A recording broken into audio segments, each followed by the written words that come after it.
I don't want them in our country. Their country's no good for a reason. Their country stinks, and we don't want them in our country. President Donald Trump's comments have shocked many of the estimated 260,000 people of Somali descent living in the US.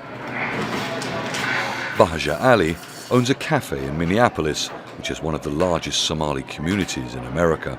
The fear among the Somali community is real. Like this mall, if you come to like around noon, nobody's here. It is deserted. Every business is closed, and it has been like this for the last 3 days. And we are really, as small business owner, I'm scared that people are not showing up to buy from me. And I am like, I don't want to close my business. Congresswoman Ilhan Omar was born in Mogadishu and was granted asylum in the US in 1995 after fleeing the Civil War.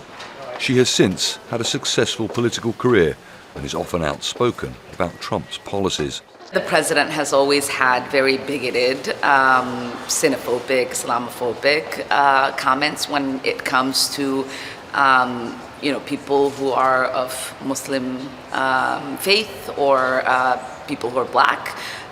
We've seen him call African nations as holes, and so it's not really surprising. But what is weird to me is just how creepy he's been obsessed with me and the Somali community.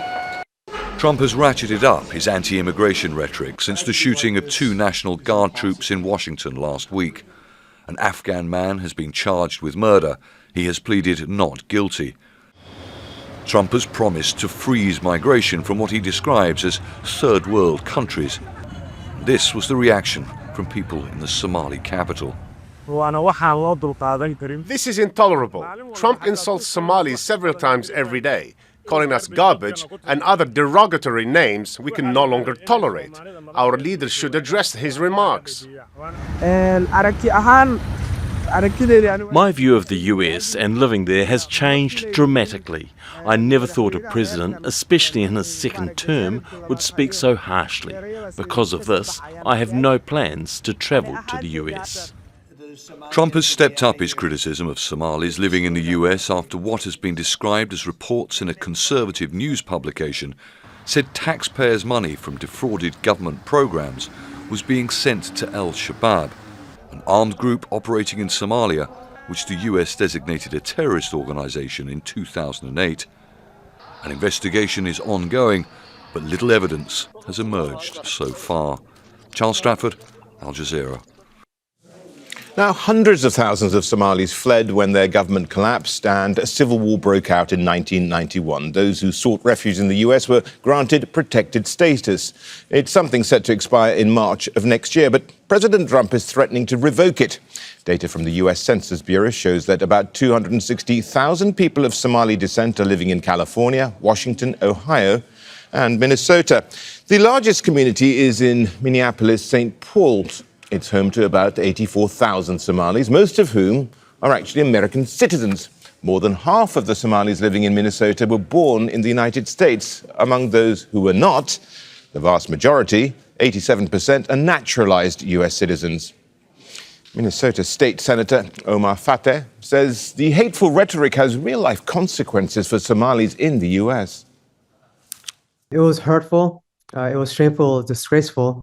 But also it was flat out wrong, calling not only our congresswoman garbage, but calling the entire community garbage, saying they're good for nothing. It is a community that has been resilient, that has produced so much. We are teachers and doctors and lawyers and even politicians taking part of every part of Minnesota's economy and the nation's economy. And so right now, this is nothing more than political theater in time for the midterms in which he wants to rally his base. Language matters, and we know that hateful rhetoric and language leads to action. I had one colleague and her husband get assassinated, Speaker Horman, Melissa Horman and her husband, and my good friend Senator John Hoffman and his wife survived an attempted assassination on their life. And that was due to political violence. It was due to that exact violent rhetoric that we're seeing in our current political climate that is being led right now by our president. And right now, our community is afraid. We've had folks speak out against them being targeted. We've had our mosques be targeted. Myself, I had a campaign office vandalized earlier this year. And so we want to make sure that our neighbors understand that we're standing up for one another and showing up in this time in which we have a hostile federal government. Don't miss out on the full picture. Subscribe to Al Jazeera for reliable news and expert insights. Like, share, stay ahead.